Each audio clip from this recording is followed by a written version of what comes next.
Welcome to வேஸ்ட்வுட் Tamil. நம்ம இனி செய்ய போகிறது கருவேப்பிலை பொடி. ஏற்கனவே கொள்ளு பொடி செஞ்சுருக்கோம். இப்போ கருவேப்பிலை பொடி செய்ய போகிறோம்.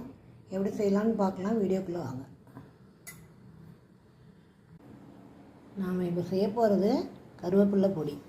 கருவேப்பிலை பொடியோட பயன் என்னென்னா, கருவேப்பிலை பொடி சாப்பிட்டாக்கா முடி நல்லா வளரும், இளநரைய போக்கும். வாரத்துக்கு டெய்லி ஒரு ஸ்பூன் சாப்பிட்டாலே போதும், கொஞ்சம் கொஞ்சமாக நரமுடியெல்லாம் க்ளீனாகும்னு பெரியவங்க சொல்லுவாங்க.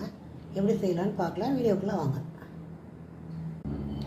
அதுக்கு தேவையான பொருட்கள், ஒரு ஃபேஷன் ஃபுல்லாக கருவேப்பிலை காய வச்சு எடுத்து வச்சுருக்கேன் வெயிலில். ஒரு 8 மிளகாய், காரம் கம்மியாக இருந்தால் நல்லா தான் இருக்கும். ஒரு 100 உளுத்தம்பருப்பு, வெள்ளை உளுத்தம்பருப்பு. நம்ம இது எல்லாத்தையும் லைட்டாக எண்ணெய் வச்சு வறுத்துக்கலாம். முதல்ல மிளகாயை வறுத்துக்கலாம். அடுப்பு லோ ஃப்ளேம்லேயே வச்சுருங்க, இல்லை மிளகாய் கருகிடும்.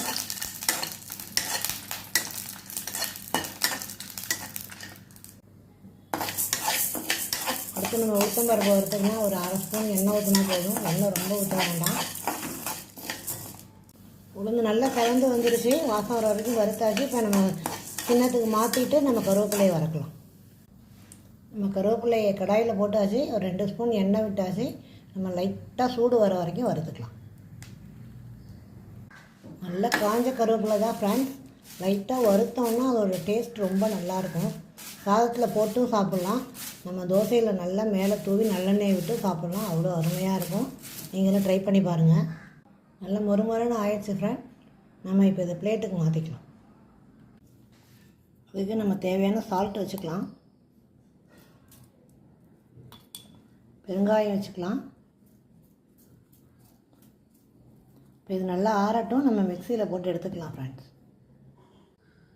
அவ்வளோதான் ஃப்ரெண்ட்ஸ், சுவையான கருவேப்பிலை கூட ரெடி ஆகிடுச்சு. இதை நீங்கள் ஒரு ஏர்டைட் கண்டெய்னரில் வச்சிங்கன்னா 3 மாதம் கூட வச்சு யூஸ் பண்ணலாம். நீங்களும் வீட்டில் செஞ்சு பாருங்கள். பிடிச்சிருந்துச்சுன்னா ஃபஸ்ட் டைம் பார்க்குறேன், கமெண்ட் பண்ணுங்கள், சப்ஸ்கிரைப் பண்ணுங்கள். Thank you friends.